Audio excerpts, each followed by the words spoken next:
Sup everyone, Larry here, aka Buff Hippie representing Natty Fit. So today I'm going to be making a pizza, and this pizza is going to be Candida friendly, paleo, low carb. So again, I'm 10 weeks out and I've been eating pizza for the last few weeks, and I'm planning to eat pizza all the way up to my competition, again, as long as it's fitting my macros and everything. So this recipe, I'm going to be using almond flour. So almond flour is a little bit high in fat, it's low carb. So again, if you are counting calories or keeping track of your macros, you're going to want to adjust, your macros for this pizza. But I also have another recipe where I use oat bran. And oat bran is a great carb source. So I'll be putting that recipe in the description. But for the video, we're going to be using almond flour. So anyways, these are the ingredients we're going to be using for the pizza crust. So first part, we're going to be doing the pizza crust. I have some Himalayan salt here, some garlic powder, thyme, rosemary, almond flour, olive oil, and 1 whole egg. And that's all you're going to use for the pizza crust. Again, the recipe is in the description, but we're going to be using 2 cups of almond flour, 1 to 2 teaspoons of olive oil, 1 to 2 teaspoons of rosemary, 1 to 2 teaspoons of thyme, 1 to 2 teaspoons of garlic powder, half a teaspoon of salt, and then the 1 whole egg. And you're going to throw all of that into your food processor. And in my case, I have a Ninja. Throw that in, blend it up, and you should have some pizza dough. This recipe is going to be good for 2 personal pan pizzas.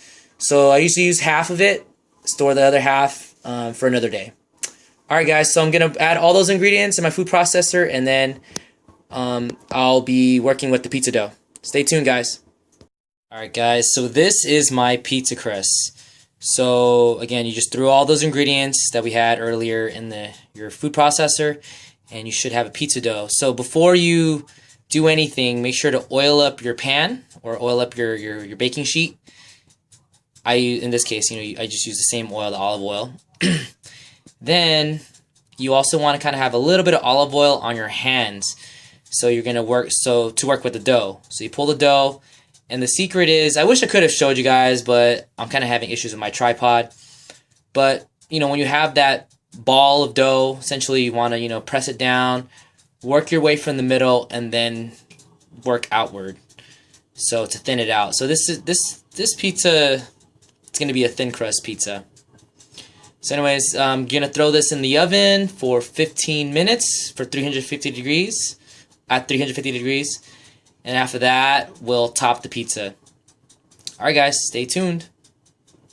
Alright guys, so this is the pizza crust, 15 minutes at 350 degrees, baked. So, it's not done quite yet. So we did it for 15 minutes. Now we're going to top it, and then after we top it, we're going to bake it for an additional 15 at 350 degrees. And after that, doing this whole, baking it for 15 minutes initially just ensures that the center portion is going to be cooked thoroughly. So this pizza crust is really good. My girlfriend, she's the type that doesn't really eat her crust. She eats this crust. So anyways, we're going to be topping it with some pizza sauce. So I have a personal recipe that I use from scratch. I'm going to be posting in the description. So you guys can use that if you guys want. If you want to make a pizza completely from scratch, the dough, the pizza sauce, everything. But this sauce here from Muir Glen Organic is pretty clean. Doesn't have any sugar, doesn't have any dextrose, maltodextrin, any of that stuff. Completely Candida friendly. So if you want to make things a little bit simpler, I go ahead and use this pizza sauce. This is optional. You could add some oregano. So I'll add about a tablespoon of oregano in a can. If you love oregano. Oregano is a great antifungal, antibacterial. Here we got some almond cheese, some homemade almond cheese. So there's almond cheese out in the market. It's becoming a little bit more readily available. Sprouts has, the brand that I use is it's Whole Foods Kite Hill. But sometimes they run out of it. So, I figured I'd just make my own. There's simple recipes out there. I'm going to post this recipe, again, in the description. If you don't want to use almond cheese, you could use some fresh avocados. You just slice some avocados. I would add the avocados at the end. You don't want to bake the avocados just because they'll turn brown. And then for veggies, you could choose, you know, again, at this portion, the toppings, you could put whatever you want. But I'm going to be putting some bell peppers and some fresh basils. Bell peppers are high in vitamin C. Some basil, I just love the taste of basil, but it, you know, it has, I'm sure it has a lot of other beneficials. And for the meat, so to find a really Candida-friendly meat, it was hard. Like to find pepperoni, a lot of the pepperoni has sugar in them. So some options you can use is some anchovies. Anchovies are pretty clean. A lot of times just anchovies and olive oil. There's smoked salmon, just smoked salmon with salt. And this prosciutto. So we're going to be using prosciutto for this recipe. So prosciutto is actually raw pork that's cured. So they just pretty much get some pork and they salt it up for days. And you can eat it. You could eat it like that. But again, we're going to bake it for 15 minutes after we top it. Alright guys, so I'm going to top this pizza and we're going to throw it in the oven for 15 minutes. Alright, stay tuned guys. Alright, so I just topped the pizza. So there's the prosciutto on top. So one note. So with the, if you are going to use the recipe for the almond cheese, my almond cheese recipe, I would spread the almond cheese first before putting the tomato sauce. Then after the tomato sauce, you could put your veggies and the meat.